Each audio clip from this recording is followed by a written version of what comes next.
Super Bowl 59 is in the books, and it was a blowout. The Chiefs' kingdom, the crown has been stolen by the Eagles, 40-22, and the final score really didn't even do it justice. It was a massacre down in New Orleans at the Superdome. This is a Super Bowl wrap-up edition of First and Pod.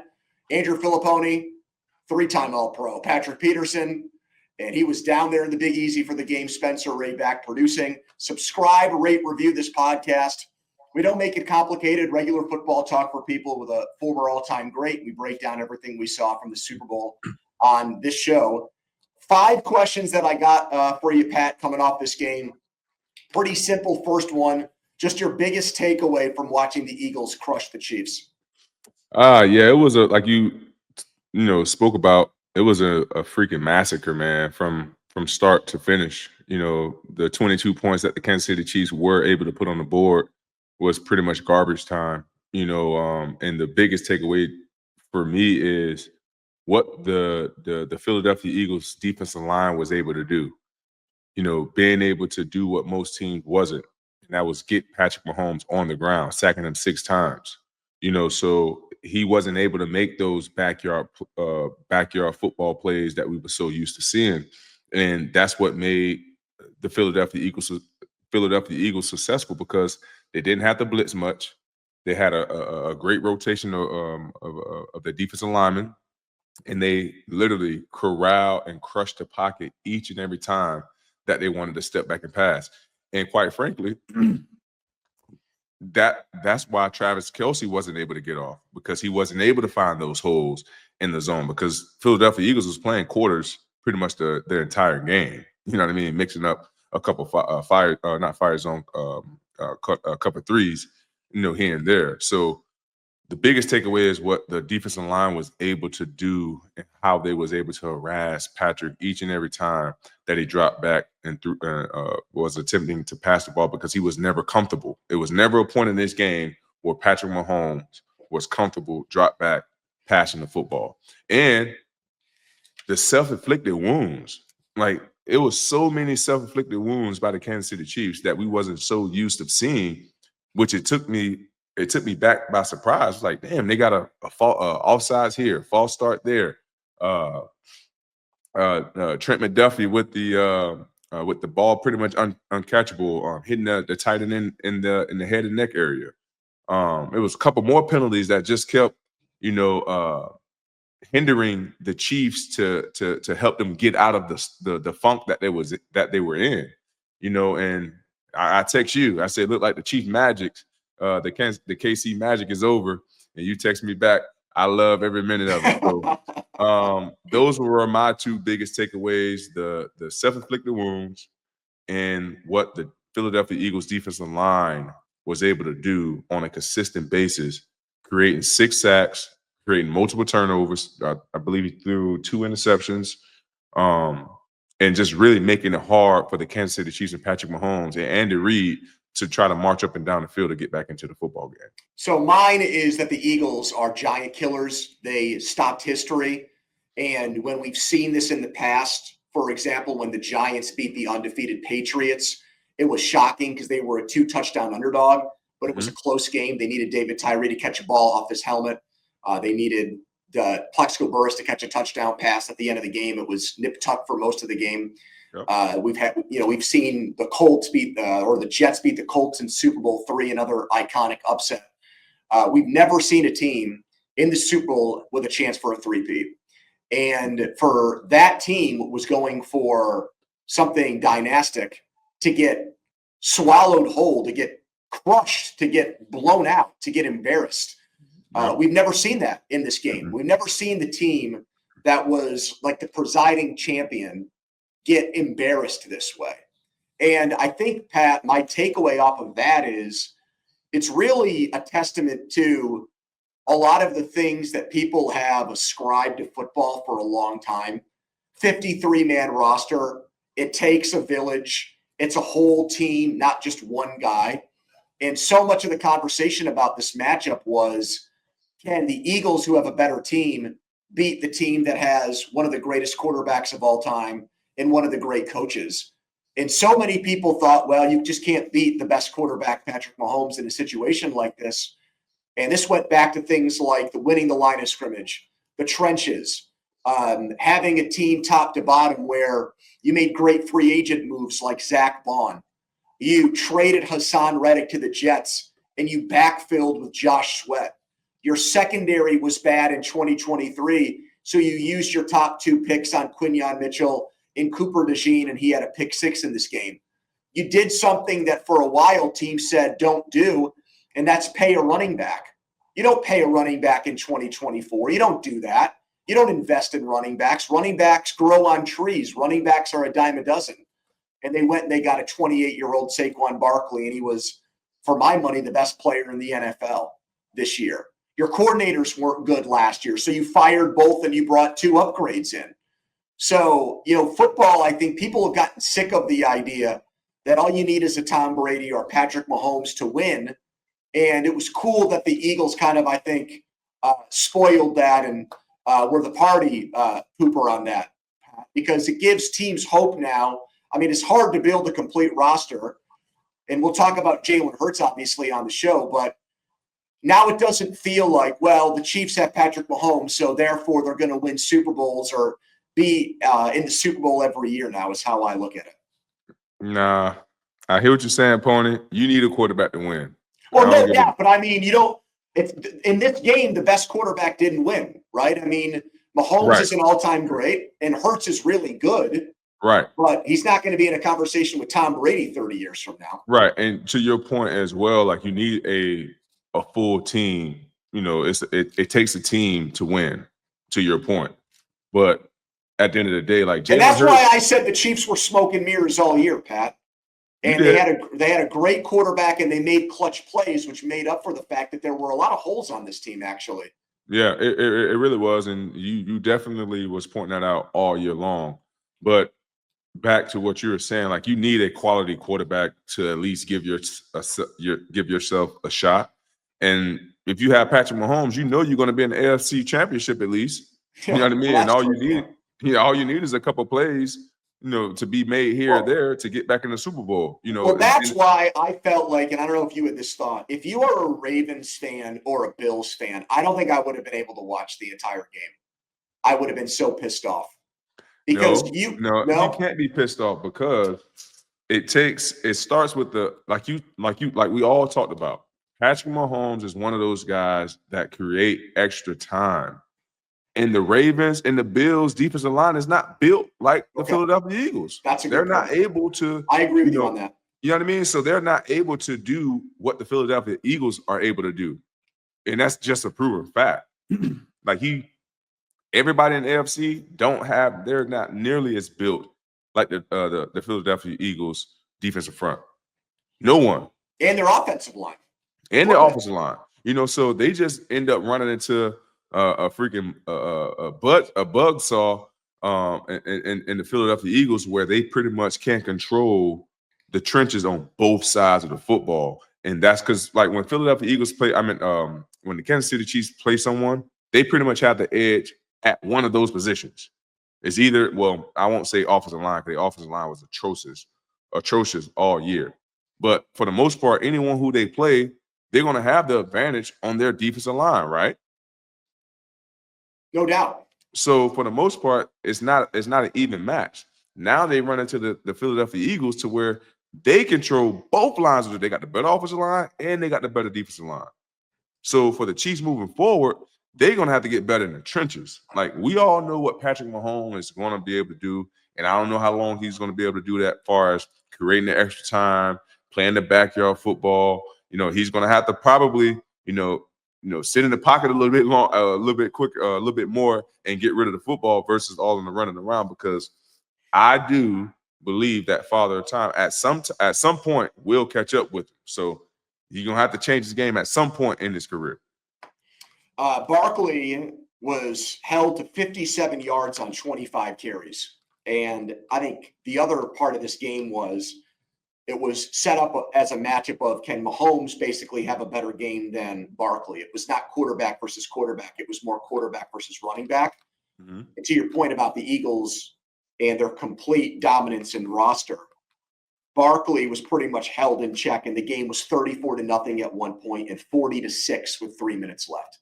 If we had come on here Thursday night and talked about the game in advance, and I told you that the Chiefs were going to hold the Eagles and Barkley to 2.3 yards per carry, my guess is you would have thought it was at least a competitive game and not a game where Kansas City was down 5 touchdowns in the third quarter of the game.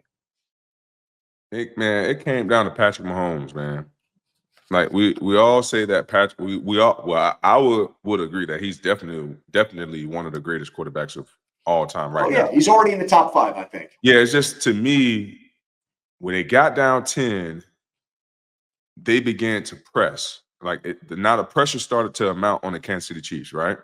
It wasn't like they was playing when they was playing the 49ers or when they was playing Tampa Bay, although Tampa Bay beat them, or when they played the Eagles the first time. Like, this Philadelphia Eagles team now had way more potency on the offensive side of the ball. Two good solid receivers, a tight end, a running back who had probably one of the greatest, seasons in NFL history. Well, he did. He had more yards in a season than anybody ever. Yeah, just saw that 2,500. So had the best season out of any running back in NFL history. And then you got Jalen Hurts, who pretty much don't have to do much. All you have to do is pretty much control the game. Like, it was pretty much, a disaster, waiting to happen. If you look at, and you and I and the whole world loves Spagnuolo and looks at him as one of the great defensive coordinators in NFL history, and for good reason. I mean, look at the play he had at the end of the AFC Championship game. But that's now 2 Super Bowls against the Eagles, 35 points they gave up in the first one, and 40 in this game. I mean, that's almost 40 points a game in the Super Bowl. So the dual threat nature of Hurts, in both games, he set the record for most rushing yards by a quarterback. Let's get to the second question here, which is on the Eagles. Can they be a repeat champion, in your opinion? Do they have what it takes to now be the team that is primed to come back and be a contender for a Super Bowl again next year, Pat? Yeah, I think they can do it next year. They have a young defensive roster. They pretty much have everyone coming back. Got Saquon locked up, Hurts locked up, Smith is locked up, offensive line is pretty much locked up.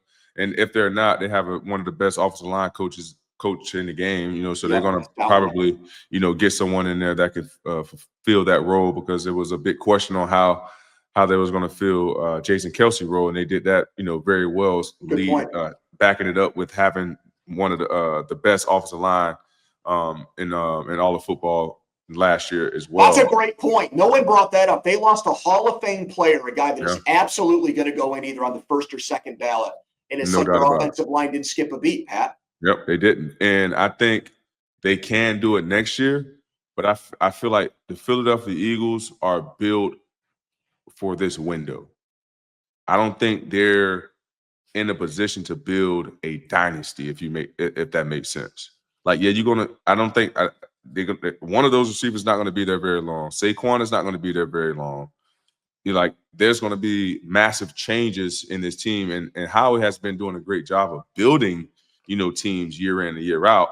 But I just feel like the cap is going to become an issue, and it's going to be as this road get long and more narrow, it's going to be decisions that's going to have to be made, almost just like the Los Angeles Rams.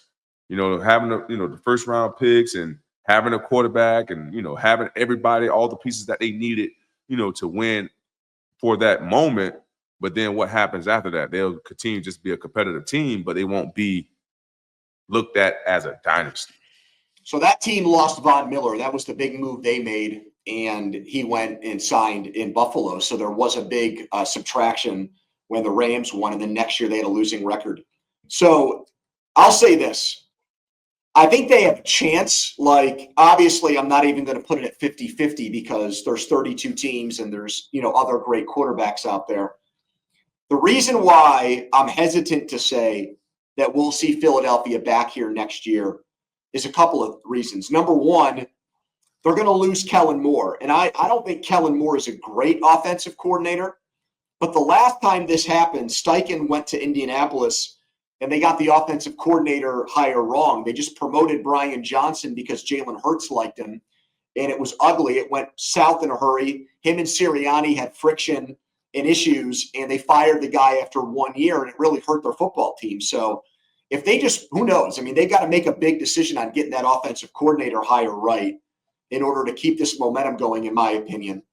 The other thing is they are going to lose guys. I mean, I counted, here are the big free agents, Pat. Zach Bond, Josh Sweat, who could have easily been the MVP of this game. Yeah, we're going to get to that later. Yep. Becton at guard, who started and had a big year. Williams, the defensive tackle, who's part of their rotation. Then Kenneth Gainwell, who's just a change of pace back. But Bond was a finalist for Defensive Player of the Year. And I don't know if they're going to be – I don't think they're going to be able to, money-wise, match what Sweat's going to get from somebody else. So they're going to lose at least one of those guys in free agency. And then – they're going to lose both of them. I think they're going to lose both. I agree. Yeah. and then as far as like the NFC is the much weaker conference of the two as far as quarterbacks go. Mm-hmm. But for me, you're in the same division as Washington.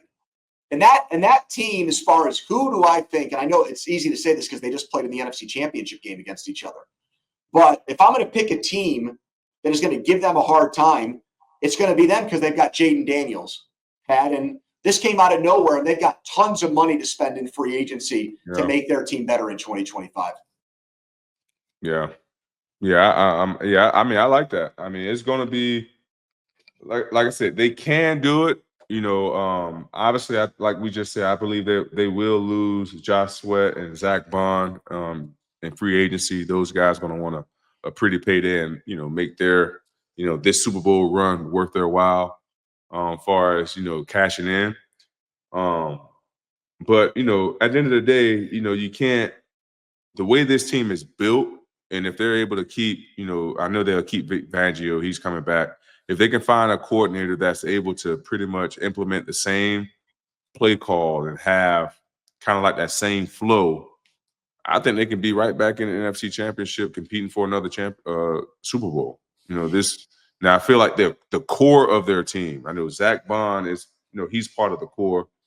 You know, if they can get him back, that'd be a huge, huge free agency pickup for them. But my man's about to get $20 million a year, something like that. He's about to get absolutely paid. Yeah, and Josh Sweat, yeah, he just had an unbelievable just play. Well, he had a great year. Yeah, overall, he had a great year.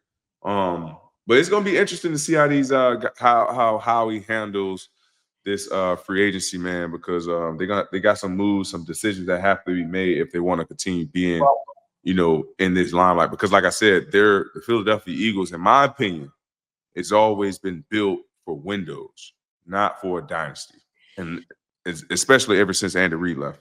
Well, the thing about Howie that's good is, you know, he's aggressive and he's not afraid to make a big splash. And even if it's not a popular move, he'll do it if he thinks it's worth if it's worth it in the long run. He's willing to rock the boat, which not every GM would do.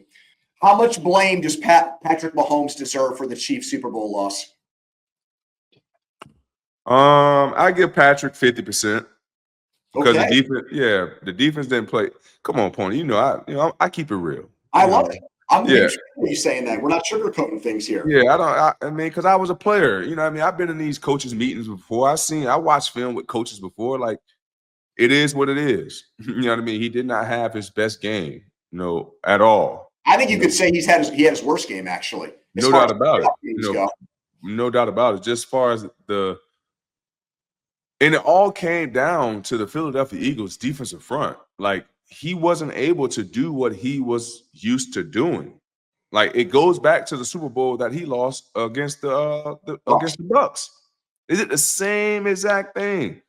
Todd Bowles was known for a fire zone guy, right? Todd Bowles didn't blitz Patrick Mahomes not one time. He sat back. He assembled a great defensive front, allow his pass rushers to affect Patrick Mahomes, and when they affected him, they got him down on the ground. That's the biggest, you know, differences between the Bills and the Ravens. They get pressure on them, but they're not getting them on the ground. And that's what the Tampa Bay Buccaneers was able to do, and that's what the Philadelphia Eagles were able to do as well. So that was something that was like I talked about in the game early on in the show. That was the biggest takeaway. So Patrick definitely got to get 50% of this blame, and the defense going to get the other 50% because they didn't do their part as well. I Right. was looking for them. It was just too many big plays, like the overs to the tight end, the bomb before halftime. Boy, they had two big passes before halftime, and even the questionable one against AJ Brown in the first quarter. It was just too many long balls going over their head, which was something that we wasn't used to seeing. And Patrick Mahomes throwing interception backed up, just playing careless football. That was just something that we're not used to seeing. But at the same time, the front, applied so much pressure that he wasn't used to, that he was thinking that he was going to be able to maneuver out of the pocket, start on one side, come back to the other. It was so many interceptions Patrick could have thrown in that game. It's ridiculous. So I think that if you wanted to be charitable and say, Mahomes is blameless or doesn't deserve a lot of blame, you could just say what you said there about as far as the protection went. They couldn't block him. Mm-mm. And, I guess they couldn't block all year, though. Right. Well, honestly, I said that. I thought their left tackle situation was a problem all year, and I'm frankly shocked it took so long for a team to exploit it the way that the Eagles did. Because they couldn't block last year either. Right. I mean, they've had, and that's something we'll get to on our next question here. So there's really not a ton of X's and O's discussion when you just can't block the other team and they're not doing anything creative or exotic. They're just lining up four guys and they're beating your offensive line. However, the reason why I agree with you that Mahomes has got to take a big chunk of this blame, and he said as much after the game, and then he went on Twitter and apologized, which I thought was a little much, but still, I think he understands that he really had a poor game. When it's 10-0, so you've had Philly, as you mentioned there, you have the Hurts interception in the red zone, and then you have when it's 4th and short, and they elect to kick a field goal. Mm-hmm. So it easily at that point in the game could have been 21-0, and instead it's only 10-0. Mm-hmm. And people are on social media, and they're all saying the same thing, Pat. In all three of the Chiefs Super Bowl wins, they were down 10 points, and they came back to win. Yep. So this is not a time for panic. There's still a ton of football left. Mahomes, unlike any other quarterback in history, thrives in these situations. And then he did something that exactly. and that was a designed rollout. That was not he got flushed and threw an interception and got pressured. That was a designed play, and he just either didn't see DeJean there, or he thought his arm could fit the ball into a window before the corner could get there. DeJean fooled the hell out of him. That's what it was. Because it was, if you look at it, I can't remember who the receiver was. They was in quarters again. They was in quarters. Cooper DeJean understood his depth. And that's what I love about Cooper DeJean as well. That's a rookie that understands football, that understands his leverage, that understands the depth from the receiver, understands how how he's able to help his safeties out. Because I can't, like I said, I can't remember what receiver that was. But they ran literally right behind him. Cooper DeJean gave Patrick Mahomes one of those foot fakes, like he was rolling back with him, and came right back under the receiver. Like I said, I can't remember who he was attending to throw the football to and who was coming behind Cooper DeJean on that play. But just watching that play, I said, man, this is a veteran play by a young pup, by not only understanding his responsibility, but reading the quarterback and setting him up to what the quarterback I'm speaking of, thought was open. And that's how he was able to rob that play. And if you go back and look at it as well, Cooper DeJean never broke stride. Like when he caught that interception, it was boom, running, make a couple guys miss, touchdown. Right. So I don't give him really any blame for the other interception because basically the left tackle got put on his lap and it completely threw him off there. And his delivery was screwed up because he got hit as he was throwing it. But that one I do put all on him. And that really was the play that put the game away for all intents and purposes. Yeah, you get down 17-0. They weren't able to come back from that. So I put blame on Mahomes. Unfortunately for him now in this whole GOAT discussion, he's got 2 blowout losses in the Super Bowl. We know Brady lost 3 times. He's 7-3 all time, but those 3 losses were all close games. The only other, all-time great quarterbacks to get blown out in the Super Bowl multiple times are Manning, who lost to the Saints by 2 touchdowns and got killed by the Seahawks in that game, and John Elway, who got murdered basically his first 3 times in the Super Bowl before he came back and won the last 2 when he was older. So that's going to hurt him. I mean, he's got another 15 years or more of football to play. And like you mentioned, he's in the AFC Championship game every year. But I think now, Spence can look this up. I think it's 9 touchdowns to 6 interceptions in the Super Bowls. It's not, from a touchdown to interception ratio, a great stat for Mahomes.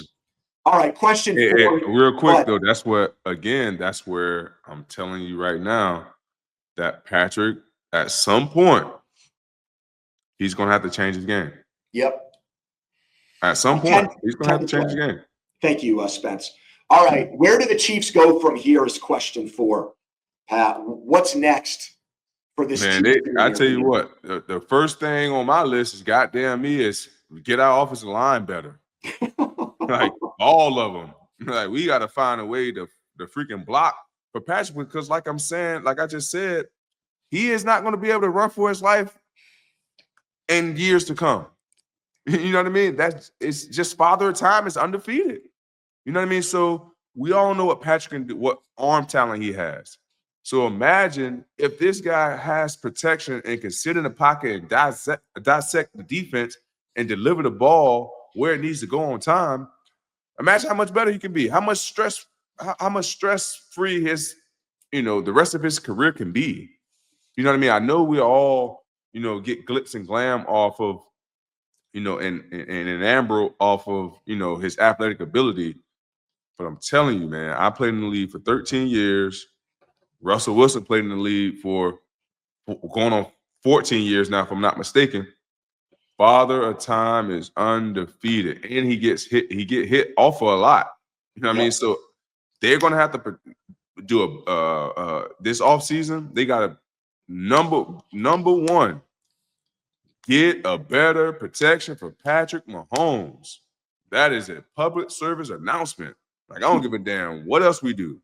We need to get some freaking guys in here that can protect our franchise quarterback, because he will not be able to run for his life for only so long. The clock is ticking. So, Pat, I only have them. I was writing that down as you were giving that eloquent that eloquent speech and plea to them to do something about their blocking.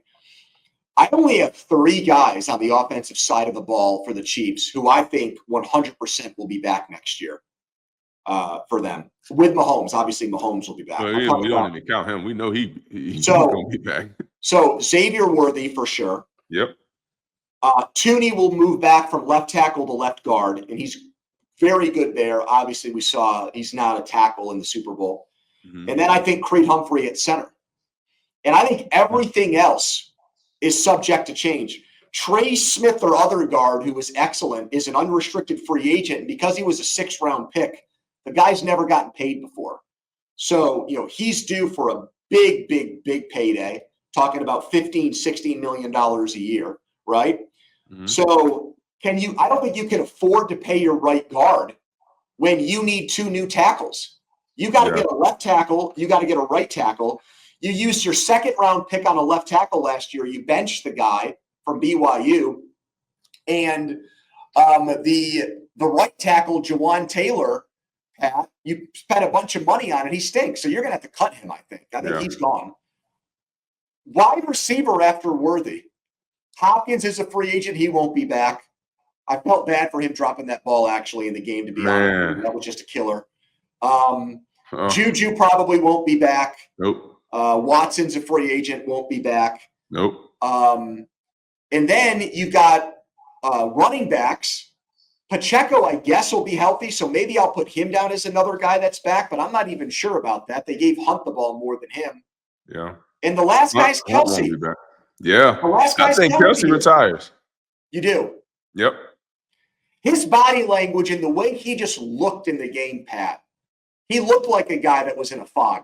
Because I'm telling you, man, the Chiefs, what they did was this game, all it did was gave teams A the blueprint. blueprint. Yep. So, and they're not as talented as they was in years past. Well, that's what I told you. I thought there were the last 10 or 12 Super Bowl winners, I thought on paper had better teams. Yeah. The X factor was just Mahomes is a guy that makes everything around him better. That's all. Yeah, I agree. But their offense is not, we just went through it. I don't think they're very talented, is my point. And it's going to be, like I told you as well, some new sheriffs in town in that AFC West. Like, I just feel like now, with all of those great minds in the AFC West now, and seeing what the Philadelphia Eagles did to the Kansas City Chiefs, now you're going to have to go through a gauntlet of guys who's going to ultra prepare for you off of what they saw in the Super Bowl game. Well, your point is this isn't like the old AFC East with Brady where they'd win 5 or 6 games every year. Nah, they're going to have to work for it now. I promise you that. All right. And I told you that before they even hired Pete Carroll. You did tell me that. You were on that one. All right. Question 5 here. Was Jalen Hurts the right choice for MVP? Come on, man. I don't think so. No. All right, let's hear it. I thought he played efficient football, but he didn't play wow football, in my opinion. Like, when you think of the MVP, I'm thinking of like the game-changing plays. Mind you, Jalen Hurts, what he did, the touchdown to Devontae Smith before halftime. I think he had a rushing touchdown, right? He did. He had a tush push. Yeah, he had a tush push, and he had something he threw. Oh, that wasn't a touchdown to Dotson. On they ruled him down. AJ Brown on that. AJ Brown. So he had a touchdown to AJ Brown. The only wow play, in my opinion, was the touchdown to Devontae Smith. Other than that, he played like Jalen Hurts did all year. Yeah. What Josh Sweat was able to do, we wasn't able to see nobody harass Patrick Mahomes like that all year long. And this guy had, let me look at my stats. He had 6 tackles and 2.5 sacks. So he had a quarter of the 6 sacks, almost half of the 6 sacks that the team had in totality. So in my opinion, Josh Sweat should have won the MVP because of we've seen him do what nobody has been able to do all year long, and that's not only harass Patrick Mahomes, but get him on the ground on a consistent basis. So I think that's a great argument, and I probably, if I had a vote for it, in the second half, I was thinking very strongly about Sweat. And honestly, I don't care about the 2 late cosmetic touchdowns that the Chiefs scored that make it look like they actually were better offensively in the game. Couple devil's advocate points to you though on that. When the Chiefs lost to the Bucs in the Super Bowl, the final score was 31-9. So it was another, you brought it up with Todd Bowles, another complete defensive masterpiece. Brady was named the MVP in that game. Brady threw 3 touchdown passes. He only had 201 yards. Hurts had 221 passing yards, 2 touchdowns, and then you throw in the 72 rushing and the 1 touchdown. So I think in that respect, it's not like when Peyton Manning got the Super Bowl MVP the year in Indianapolis, he did not have a very good game. I feel like they just gave it to him as like a lifetime achievement award. I do think that Hurts was deserving, but I'm with you in this respect. The story of this game years from now, when we talk about this game 10, 15 years from now, Pat, it's going to be about what the defense did. Mm-hmm. So I think a defensive player from the Eagles should have been the MVP. And go real quick, but at the end of the day, when Hurts had those 75 rushing yards, they was in control of the game, right? They weren't like clutch plays, you're saying, or like that's what I'm saying. It wasn't like no wild plays. It was like broken down protection. The coverage was there. There was a man-to-man. The back is defensive backs back is towards the quarterback, they can't see him. So like anybody can make that play. They had 23 total yards at halftime. Okay, when That's what I'm saying. Like, I don't know I how agree. how did he? Do they have like a voting list? Because like Zach Bond is another one. Like the plays that was made, to me, that's what is most valuable. Well, so to that end, about we were talking about the plays that are made. So when the Packers beat the Patriots in the Super Bowl in New Orleans, that would have been in '96. Brett Favre threw 3 touchdown passes in that game. But he did not win the MVP because Desmond Howard, when it was a 1-score game, returned a kickoff 100 yards to win the game for Green Bay that put the game away. And that was really the only big play he made. But they said most valuable because this guy made the biggest play in the game.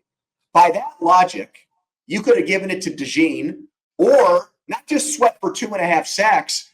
The pressure he put on Tooney, knocking him into Mahomes, that's what created the Bond interception. Mm-hmm. So he had his hands all over that big play. I agree. I mean, they do not give defensive players MVP that often. Malcolm Smith got it for Seattle. Ray Lewis got it for the Ravens. Richard Dent got it for the '85 Bears, but that team was known for its defense, and they just killed New England. The story of this game is going to be that Patrick Mahomes and the Chiefs looked like they were incompetent offensively, and the MVP award, I think, should have reflected that. At the very least, Pat, split it then and get right. But here's how it works to your question. The fans have 20% of the vote. So I didn't know this. I guess you could log on to NFL.com and at the end of the game, vote for who you thought should have been the MVP. Okay. And then the other 80% is by the people that are in the press box working the game. That's who votes on it.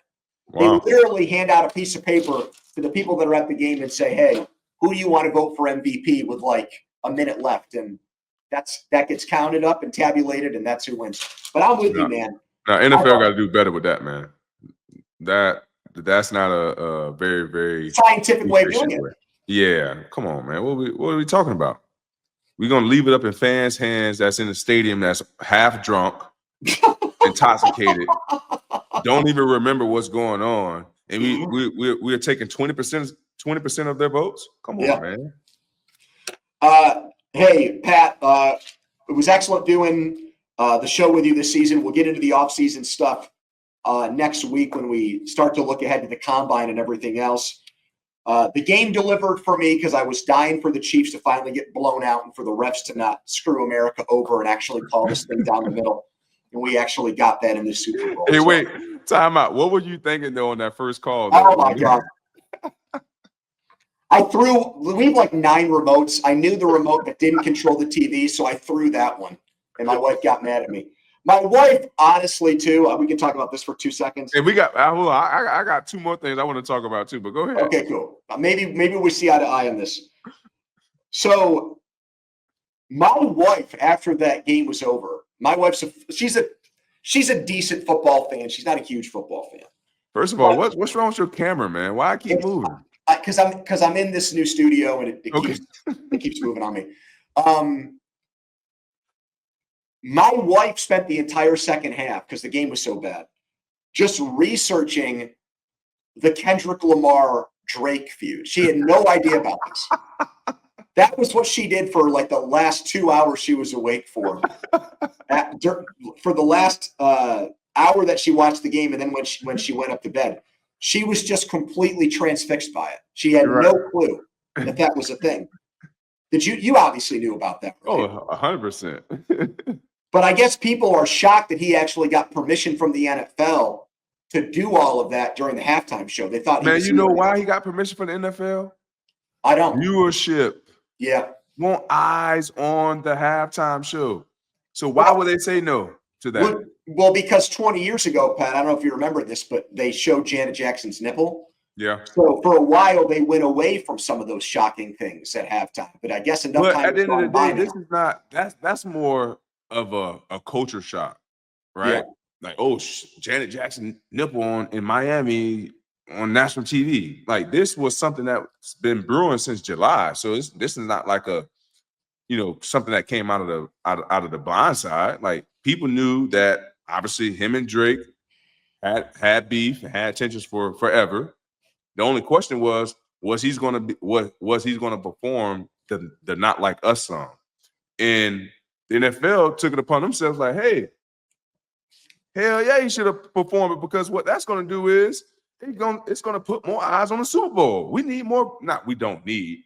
We can get more viewership from this. So Kendrick Lamar, do it.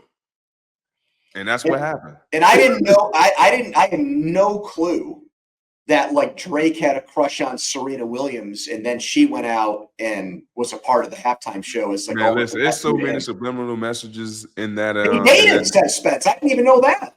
Yes, wow. Man. It's so many subliminal messages in that halftime show. I loved it. It was on fire, man. Ever since Jay-Z have taken over the halftime shows, it's been, in my opinion, it's been A1. I know a lot of people have been upset about, not having Lil Wayne there. I agree, Lil Wayne should have been there, but at the same time, I'm not disappointed with this halftime show with Kendrick as well. Like it was from top to bottom, from performance, far as the songs that he played, far as the people that he had. That Samuel Jackson playing Uncle Sam. Yeah, you had Serena Williams out there. Man, it was a fire ass halftime show. And like I said, I know a lot of people are upset that's from New Orleans that Lil Wayne wasn't there, but man, I gotta say Jay-Z didn't miss with this one, man. Well, that's because Lil Wayne is more of my generation. People that are in my and also group, too, I try to tell people as well, like this is more of a pop culture thing. I agree with that. It's not like a hip hop. Lamar's very relevant right now, right at this very second. Yes, 100%. But what I wanted to ask you was, go ahead, bro. The halftime commercial. I mean, not the halftime. The Super Bowl commercials are always like my favorite time of the year to like watch TV. Because I really don't watch TV all day like that. Like I get up when it's commercial time, go do something. But man, that Martha Stewart commercial with Skechers with the glide step I think that was the first commercial to kick off. The game haven't even started. It's like right after the national anthem. Uh-huh. And I see freaking Martha Stewart doing the step in the Skechers. I didn't see this. I got to go back and watch this. Bro, you got to go back and watch this, man. It had me so weak. I was like, this is the best commercial. I said, this Martha Stewart Skechers commercial has got the crown. I haven't even watched the rest of them. And by the way, I can't wait to see the Mission Impossible, the final reckoning. I can't wait to see that. I saw that trailer as well. There you go. Like I'm telling you, during the Super Bowl, I don't leave my seat. Although I was flying, but I do not leave my seat during Super Bowl because I want to pay attention to the commercials, to the movie promos, to all of it, because you never know what you're gonna be able to catch on Super Bowl. That's the shift. I feel like now these commercials have turned into who is the biggest actor or celebrity we can get in here that's just gonna like shock people. That we talked Pete Davidson into doing a commercial for like a cooking ware company. Mm-hmm. We talked Martha Stewart into doing a commercial for a shoe company. And like, I grew up with Clydesdales kicking extra points, or like Budweiser bottles playing football against each other. Right. Those are the kind of commercials that I like.